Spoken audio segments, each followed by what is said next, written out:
기도하겠습니다. 사랑의 주님, 참 감사합니다. 주님, 주님께 택함받아 주의 말씀으로 성령 안에서 새롭게 되어 날마다 주의 말씀이 우리의 마음을 주장케 하시고 우리의 형편과 환경 가운데 주님만 바라보게 하시며 주님만 찬양케 하시니 주님 참 감사합니다. 오늘도 우리가 하늘의 생명, 우리에게 생명의 양식 허락해 주셔서 이 땅의 양식이 아닌 하나의 말씀으로 우리 영혼이 살게 하여 주시옵소서. 감사드리며 예수 그리스도 이름으로 기도드렸습니다. 아멘. 오늘 우리에게 주시는 하나의 말씀은 시편 65편 말씀입니다. 시편 65편 말씀 1절부터 13절까지 말씀 봉독해 드리도록 하겠습니다. 하나님이여 찬송이 시온에서 주를 기다리오며 사람이 서원을 주께 이행하리이다. 기도를 들으시는 주여 모든 육체가 주께 나아오리이다. 죄악이 나를 이겨싸우니 우리의 허물을 주께서 사하시리이다. 주께서 택하시고 가까이 오게 하사 주의 뜰에 살게 하신 사람은 복이 있나이다. 우리가 주의 집 곧 주의 성전의 아름다움으로 만족하리이다. 우리 구원의 하나님이시여 땅의 모든 끝과 먼 바다에 있는 자가 의지할 주께서 의를 따라 어미하신 일로 우리에게 응답하시리이다. 주는 주의 힘으로 산을 세우시며 권능으로 띠를 띠시며 바다의 설렘과 물결의 흔들림과 만민의 소요까지 진정하시나이다. 땅끝에 사는 자가 주의 징조를 두려워하나이다. 주께서 아침 되는 것과 저녁 되는 것을 즐거워하게 하시며 땅을 돌보사 물을 대어 힘이 윤택하게 하시며 하나님의 강에 물이 가득하게 하시고 이같이 땅을 예비하신 후에 그들에게 곡식을 주시나이다. 주께서 밭고랑에 물을 넉넉히 대사 그 이랑을 평평하게 하시며 또 단비로 부드럽게 하시고 그 싹에 복을 주시나이다. 주의 은택으로 한 해를 관시우시니 주의 길에는 기름 방울이 떨어지며 들의 초장에도 떨어지니 작은 산들이 기쁨으로 띠를 띠었나이다. 초장은 양떼로 옷 입었고 골짜기는 곡식으로 덮였음에 그들이 다 즐거이 외치고 또 노래하나이다. 아멘.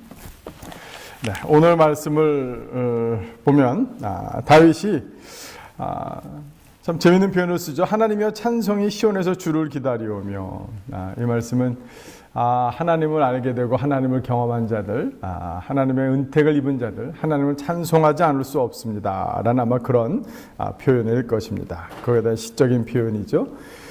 그래서 강조하기를 하나님이 그렇게 우리에게 은택을 주시는 분이시고 은총을 주시는 분이십니다 라고 강조하고 있기 때문에 그래서 사람이 서원을 주께 이행할 수 있습니다 라고 이야기하고 있습니다.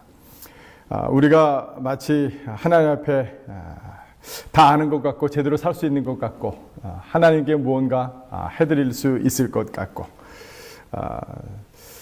그렇게 생각하고 살아갈 때가 얼마나 많은지요. 그러나 다윗은 자기 인생을 통해서 우리가 하나님께 받은 은택 돌려드리겠습니다. 하나님의 뜻대로 살아보겠습니다. 하나님의 기쁨이 되기 원합니다.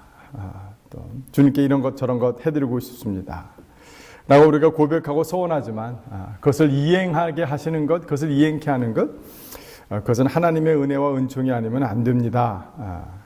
근데 이 믿음은요, 그 거꾸로 하나님의 은택과 은총이 있는 자들은 마땅히 더 깊이 소원할 수 있습니다라는 이 감사와 소원이 깊이 하나가 되었다라는 사실을 오늘 본문을 통해서 우리가 다시 한번 확인해 볼 수 있는 것 같습니다.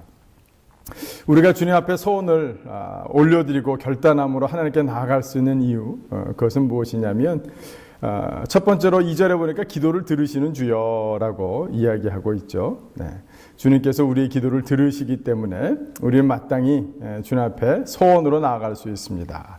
우리의 소원을 통해 하나님께 감사할 수 있을 것입니다 라고 결단하는 거고요. 두 번째로 보니까 3절에 보니까 죄악이 나를 이겨싸우니 우리의 허물을 주께서 사하시리이다. 하나님께서 우리를 용서하시는 분이시고 또 우리가 하나님 용서 앞에서도 여전히 죄에 넘어지는 자들이지만 그럼에도 불구하고 주님께서는 우리를 붙들어 주시는 분이십니다. 새롭게 하시는 분이십니다 라는 그런 개인의 영적인 체험이 3절에 구구절절히 묻어나고 있습니다. 또 특별히 4절을 보시면 하나님께서 택하시고 가까이 오게 하사 주의 뜰에 살게 하신 사람은 복이 있나이다. 우리가 주의 집 곧 주의 성전의 아름다움으로 만족하리이다. 5절도 보니까 우리 구원의 하나님이시여 땅의 모든 끝과 먼 바다에 있는 자가 의지할 주께서 의를 따라 어미하신 일로 우리에게 응답하시리다 라는 말씀을 통해서 다시 한번 하나님이 우리를 구원하실 분이시고 하나님은 우리를 구원하실 뿐만 아니라 모든 만민이 의지할 하나님이 되십니다 라고, 그렇기 때문에 우리는 서원할 수 있습니다, 주님께 우리 자신을 드릴 수 있습니다, 헌신할 수 있습니다 라고 이야기하고 있는 것입니다.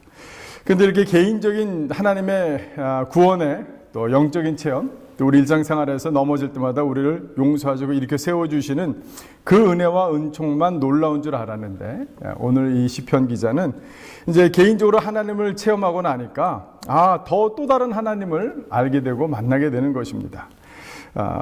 자기 자신 하나님을 예배하고 경배하다 보니 하나님은 온 우주를, 온 만물을 자기의 힘으로 세우시고 또 다스리시는 분이심을, 심지어는 사람들의 만민의 소유까지, 무리들까지도 진정시키시는 하나님이심을 이 다윗은 고백하고 있는 것입니다. 그래서 6절부터 8절까지 보시면 그런 말씀이 나오죠. 주는 주의 힘으로 산을 세우시며 권능으로 띠를 띠시며 바다의 설렘과 물결의 흔들림과 만민의 소요까지 진정하시나이다.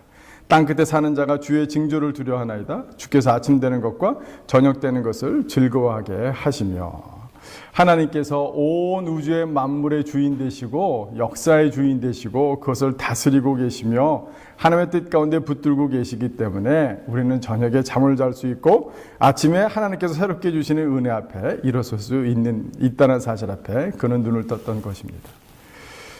우리가 또 하나님 앞에 깊이 헌신할 수 있는 이유, 9절부터 보니까 무슨 말씀이에요? 하나님은 경제의 하나님, 우리의 먹고 사는 것을 해결해 주시는 하나님이십니다 라는 것을 고백하고 있는데요. 오늘 시편 65편은 시편 전체에서 재밌게도 이 농사의 하나님을 강조하는, 찬양하는 그런 시편이라고 합니다. 이것이 우리에게 은혜가 되는 일은 무엇이냐면, 이스라엘 사람들은 유목민이었고, 그러니까 이 출애굽기 이후, 전과 이후의 삶은 이 민족에게 있어서 굉장히 큰 변화가 있었던 것이에요. 유목민이 가나안 땅의 농경문화에 정착하게 된 것. 그래서 여러 종교적으로 혼합되었을 뿐만 아니라, 그러나 여러 가지 이질적인 어려움들, 그런 것들이 있었는데, 이제는 유목민의 하나님이 아니라 농경의 하나님이심을, 바알이 농경의 신의 하나님이죠. 풍요를 허락하는 하나님이었죠. 아세라 여신, 서로 부부가 되어서 서로 그런 땅을 윤택하는 하나님이라는 거잖아요. 그런데 다윗은 이 시를 고백을 통해서 하나님은 유목민의 신뿐만 아니라 농경이신 나의 하나님이 되십니다. 이 땅을 윤택하게 하시는 것은 바알과 아세라가 결혼해서 이 땅에 물을 주는 것이 아니라 하나님께서 밭고랑마다 물을 넉넉히 채워주시는 분이십니다 라는 그런 고백을 오늘 다윗은 가지고 하나님께 나아가는 것입니다. 그래서 땅을 돌보사 물을 대어 심히 윤택하게 하시며, 9절에 그렇게 표현되어 있죠. 하나님의 강에 물이 가득하게 하시고 이같이 땅을 예비하신 후에 그들에게 곡식을 주시나이다. 주께서 밭고랑에 물을 넉넉히 대사 그 이랑을 평평하게 하시며 또 단비로 부드럽게 하시고 그 싹에 복을 주시나이다. 주의 은턱으로 한 해를 관시우시니 주의 길에는 기름방울이 떨어지며 들의 초장에도 떨어지니 작은 산들이 기쁨으로 띠를 띄었나이다. 초장은 양떼로 옷 입었고 골짜기는 곡식으로 덮였음에 그들이 다 즐거워 외치고 또 노래하나이다. 13절 같은 경우는 초장에 양떼가 옷 입었고 곡식에는 골짜기는 곡식으로 덮였다. 이 표현은 좀 대단한 표현인 거예요. 자신들이 잘하고 자기 조상들이 잘했던 유목민의 일도, 아니 우리가 새로운 땅에서 정착할 때 하나님께서 우리가 농사짓는 법도 알지 못했을 때에 또 그 가나안 정착민으로 우리가 종교적으로 하나님에서 떠났을 그때에도 하나님께서는 우리에게 새로운 일을 가르치시고 하나님께서 다 윤택하게 하셨습니다. 모든 땅 가운데, 모든 비즈니스 가운데, 모든 산업 가운데 하나님께서 우리를 윤택하게 하시는 바로 그분이십니다 라고 다윗은 고백했던 것입니다. 이렇게 쭉 시편 65편을 2절부터 13절까지 쭉 훑어보면 1절 말씀이 얼마나 더 큰 은혜가 되는지 몰라요. 다시 한번 1절로 돌아가면 하나님이여 찬송이 시온에서 주를 기다려오며 사람이 소원을 주께 이행하리이다. 오늘 이 시편은 결론을 1절에 딱 선포하고 나서 그 이유들을 쭉쭉쭉쭉 얘기하면서 다윗이 개인의 신앙의 영적인 체험을 넘어서서 역사의 주인이 되신 하나님, 우주의 주인 되신 하나님, 그 다음에 우리의 삶의 깊은 경제적인 영역에서까지도 모든 영역에 하나님이 되심을 선포한 다음에 그렇기 때문에 감사가 기다릴 수밖에 없습니다. 그렇기 때문에 나는 하나님 앞에 소원을 이행할 수 있을 것입니다 라는 그런 고백으로 우리 다윗은 나아가고 있는 것입니다. 사랑하는 성도 여러분, 우리 삶 가운데 변화가 있을 때가 있습니다.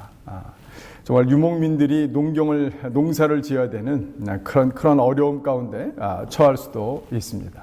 그러나 우리가 익숙하지 않는 일 가운데 우리가 변화를 두려워하지 아니하고 하나님을 의지하며 하나님을 향한 서원을 갚아 나가고 하나님께 감사할 수 있는 이유, 그것은 하나님이 우리 개인의 죄의 문제를 해결해 주신 것을 넘어서서 온 우주와 우리의 사회와 우리의 모든 삶의 영역 가운데 하나님이 되시는 분이시기 때문에 하나님이 부르신 그 자리 가운데 여러분들, 우리 사랑하는 성도님들은 하나님이 내 삶의 영역에서도 정말 진정한 하나님이 되십니다. 그런 고백으로 함께 담대히 일어서시고 또 그런 고백에 넘쳐나는 우리 사랑하는 지구촌 교회 성도들의 삶이 되기를 주님의 이름으로 축원합니다.